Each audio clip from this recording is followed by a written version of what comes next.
choose for item 4. I'll introduce myself. My name is Cody Clark. I'm the athletic director here at Patrick Henry High School. I'll be entering my 11th year as athletic director, and super proud of how much we've grown and what we've done to get to this point. And I really feel like we're just getting started. Okay, and so over the last 10 years, you can see all the success that we've had between the lines. And so in the last 10 years, we've won 19 CIF championships, and you can see a list of all the first-time CIF championships in our program's history on this campus. The 47 years prior to 2016, Patrick Henry won 30 CIF championships. So we've got 19 in the last 10. Okay? Now with the expansion of state playoffs in a number of sports, now we've got teams that are not only qualifying for state playoffs, but we've had a state champion, or what will now be a regional state champion, because now soccer will have a full state championship. And then also baseball made it to the finals of the Southern California Regional State Championship 2 seasons ago. This past June, we had our first ever Open Division CIF champion, our baseball program. Very successful season. So now that I've got your attention with all the winning and trophies and shiny things, that's one slide. And so we'll move on from that, because I truly believe that we don't have that success on the field if we don't do the hard work really in every other part of your child's life. Okay? And that's where really, when we're talking about education-based athletics, it's more than a sport. And so you see up there, to be here and be in the depth of here. Okay? What can we get out of more than just playing a game? Okay, and I'm going to try to make sense of that mission. So you see here kind of the environment, the ecosystem of education-based athletics. And so your student athlete is in the middle, and you can see the number of ways that there is a support system set up for each and every one of our student athletes on this campus. Okay? And so, as it says, success requires a fully interconnected support structure. Okay? And so you can go ahead and take a picture of this. This is our athletic department staff, and it also is a list of our counselors and their alpha groups for this upcoming school year. And so when we're talking about that ecosystem of support, okay, we can see how it starts expanding, and really quick. Okay, and just the number of staff that is dedicated to supporting our student athletes. And this isn't a complete list, because it doesn't put into account the over 100 coaches that we have. We'll get into some other numbers. Okay? And so we have 31 CIF athletic. And we had over 1,300 student athletes on this campus, which is over 50% once again of our student population. That is something that I'm incredibly proud of, because we have over 50% of our students on this campus experiencing the type of learning that happens in participating with the team in a competitive environment. Okay? And so another piece of education-based athletics and the idea of student athlete, it is not a cliche.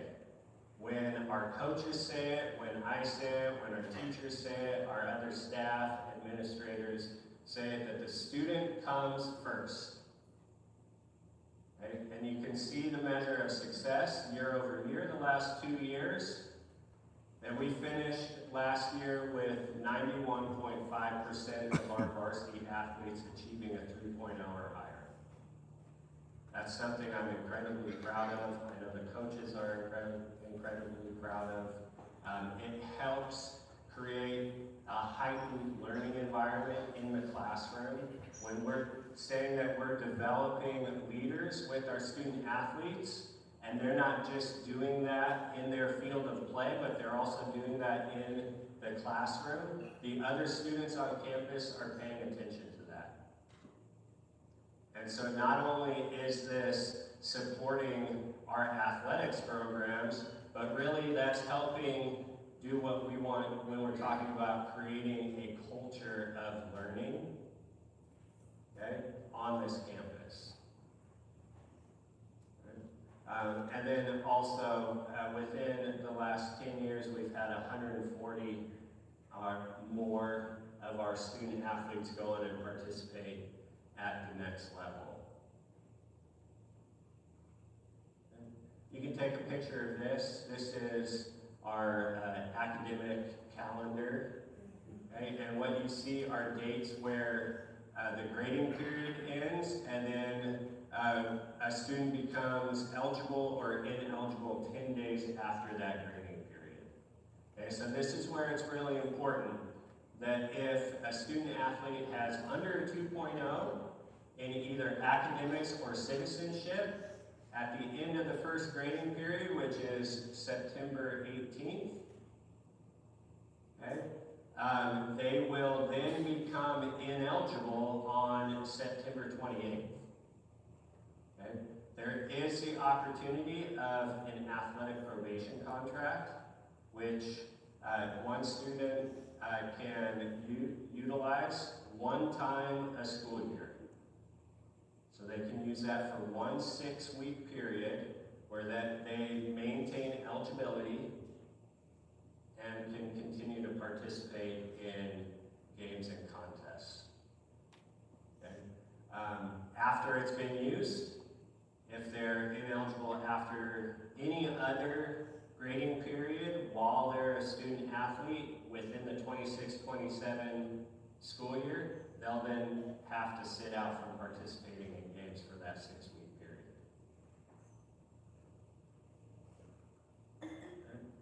So, to expand the idea or the language of our mission, so to be the absolute best we can be on and off the field, to represent ourselves, our team, our community, and our family with the highest level of character and integrity. So this is where earlier the short version of is to be here and be in the depth of here. Okay? What more can we get out of participating in a sport than throwing a ball around, or hitting a ball, or running around? Okay? That's our mission. Okay? And our task is to accomplish a high standard through the context of sport. Okay? And so I'll go back to the idea of experiential learning. When we're talking about communication, when we're talking about problem solving, when we're talking about overcoming obstacles, these are all things that students inherently do within a classroom space that they're also doing with their team, with their sport. Okay? Whether a coach is setting it up within a skill or drill during a practice, or in the heat of competition, they are working on those skills. And so the intention of it is that our student athletes, when they graduate here after 4 years, they are uniquely prepared for the competitive environment that they are going into.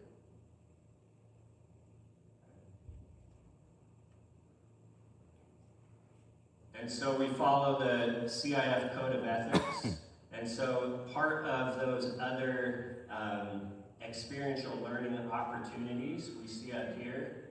Okay? And so coaches and players will talk about these pillars of trustworthiness, respect, responsibility, fairness, caring, and good citizenship. Okay, and so we have a spectrum. On the high end, okay, is the exceptional standard. And then we have some non-negotiables. Okay, and so we have those listed there. What we're looking for is by the time they are seniors and they're competing for a spot on varsity and playing time on varsity, if we can get the entire varsity roster at that high end, I can almost guarantee that we're going to be competitive at a very high level. Is that going to happen day one with our freshmen? Do we have those expectations? No, that's part of the learning process. Okay, and to expand it, it's a little bit similar to what you would see with a rubric. Maybe you'll see during parent-teacher night in the class in a few weeks. Okay, and so again, we're engaging our student athletes in a number of different ways. Practice, academics, how they interact with their teammates, and how they carry themselves within a community. Okay, and so this is a framework, and also what I present to the coaches is this is a way of articulating your response to a student athlete that might come up looking for some constructive feedback. Okay, coach, why aren't I getting this opportunity? Whether it's playing time, starting, a roster spot, and on and on and on. Okay? These are talking points. These are things that the coach can point to as discussion starters. Okay? And now I want to make sure that if we look up at, so the surpassing, if we can get all our varsity seniors, juniors that are high performing up on varsity, if we can get the entire varsity team in all of our programs there, we're going to be successful. Now I want to say, well, coach, I'm there. Okay?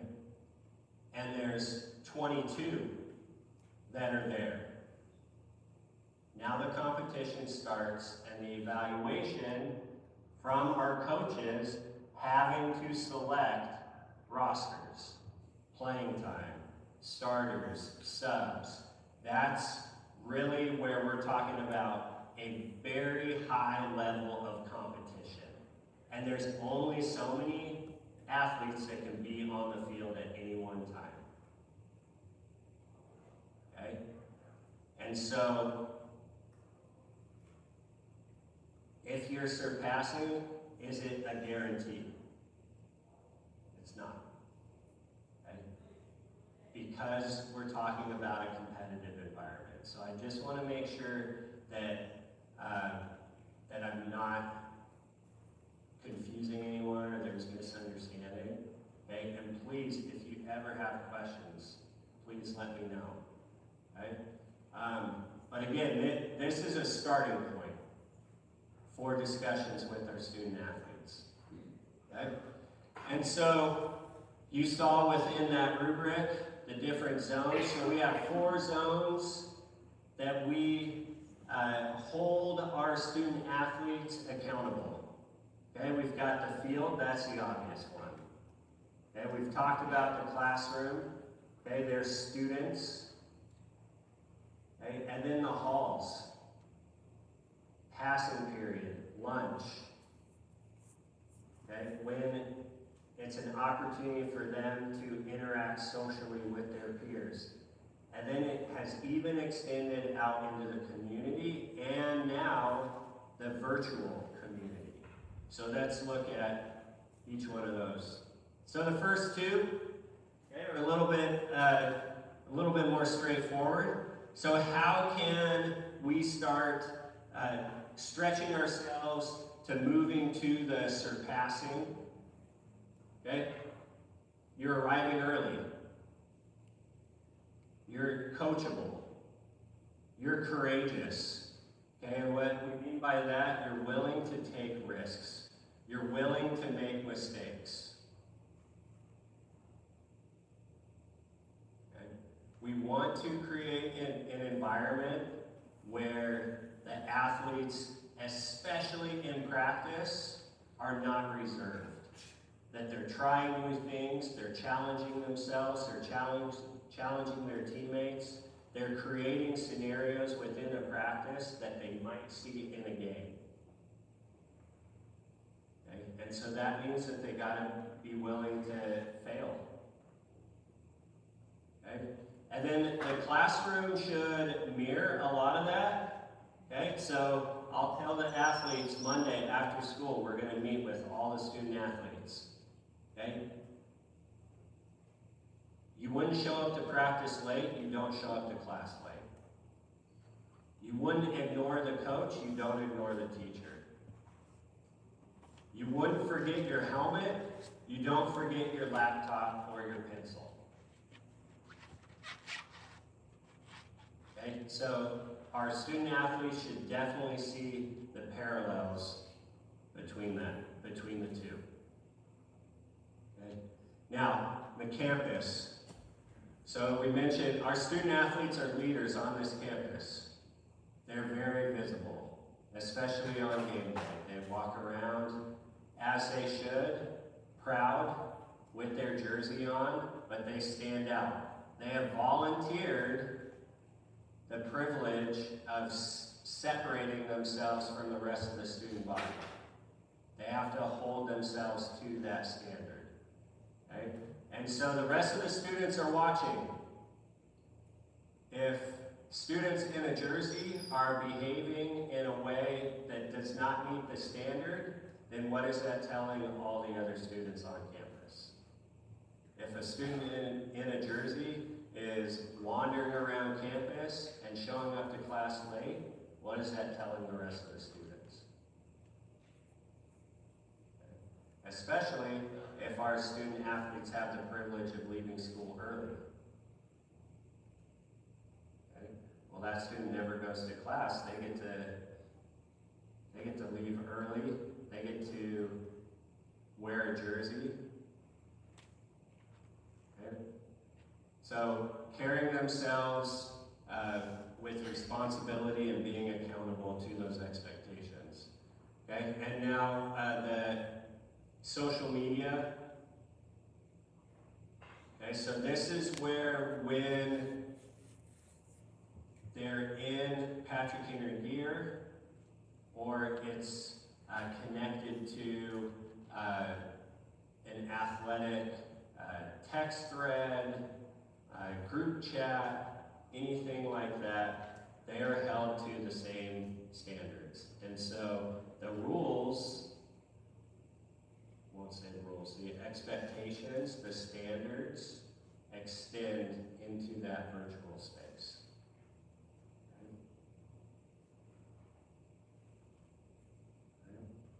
Okay. To go to the field of play. So CIF has clear standards in terms of their ejection policy. And so a standard violation is a one-game suspension. Something that CIF deems as a severe violation can be anywhere from a 3 to 6 game suspension. Okay, and they call it a gross misconduct. Okay. And then after either the one game, the standard, or the severe violation, myself and the AP over athletics, Ms. Bukowski, will bring the student athlete into our office and we'll talk to them about the incident. But it's really, really important that they understand that if they get ejected for anything another time in that season, then their season is over. Okay, so it's really important that they understand that. And we'll also communicate that out to the parents as well to make sure that everyone understands.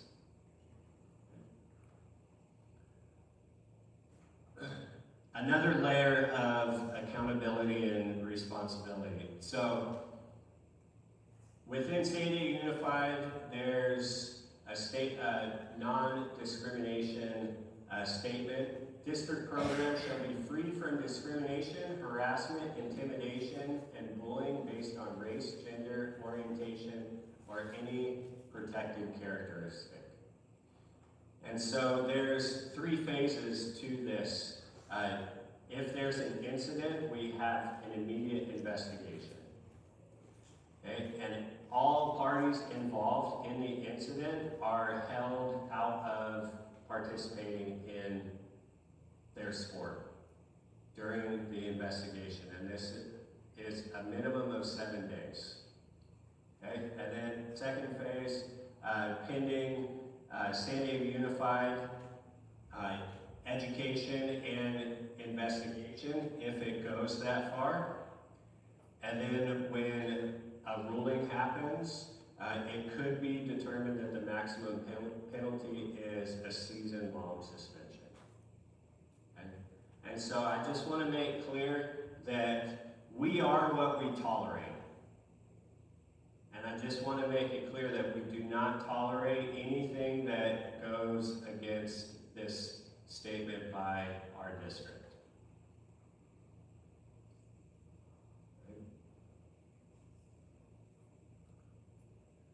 Okay, and so a couple of years ago, CIF extended the code of ethics from the student athletes to all of us, to the parents, to the community, anyone in the stands, the fans' code of conduct. And so we see unacceptable behavior,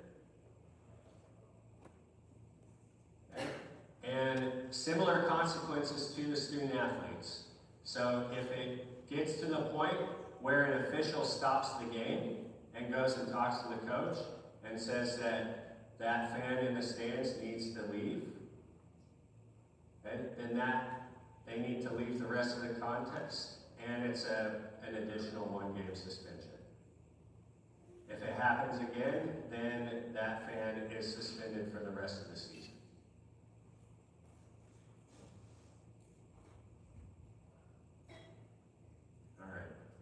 So, I don't want to end on such a downer, okay? Because ultimately, we are not here for rules, okay, and punishment. What are we here for? We're here for our student athletes to compete and challenge themselves at the highest level possible. We're here for our student athletes to develop relationships with their teammates and learn what it means to be on a team, and virtues of trust and respect are things that are learned as well. Okay? And so that's what I'm looking for. I'm not looking for to have a bunch of meetings with student athletes or parents about misconduct. So let's try to, we'll just start with the fall season. Let's just try to make it through the fall season. And then I'll talk to the parents at the start of the winter. But you know, if we get through the whole fall season, you guys just raise the bar, and I'm gonna let the parents know in winter and spring season that they got a high bar to achieve. I have to say thank you. And we do not have the programs that we have. We do not compete at the high level. We do not offer what we can offer to our student athletes without you. Okay? And so in a little bit, we're going to have our breakout meetings, and either coaches or other parents who are part of the booster groups for the programs are going to present maybe budgets or needs for volunteers. There might be some begging involved, okay? And I'll just say that it only happens with our parent participation, okay? And so to find one way this season that you can help out, okay, would be greatly appreciated. All right? And so we've got session rooms here. I know that girls tennis and boys water polo, we're going to have later meetings for them. Okay, but you can see the schedule there. Again, I want to say thank you. I'm really excited about this fall season and coming out and cheering on our student athletes. Please, if you ever have any questions, my email address is up there, but you can go onto the athletics website. You can contact me. My email address is jclark@sandy.net. Okay, please, and I now have an office in the front office, so I'm telling you that with, I told you, so my door is always open. All right, guys. Thank you. Good luck.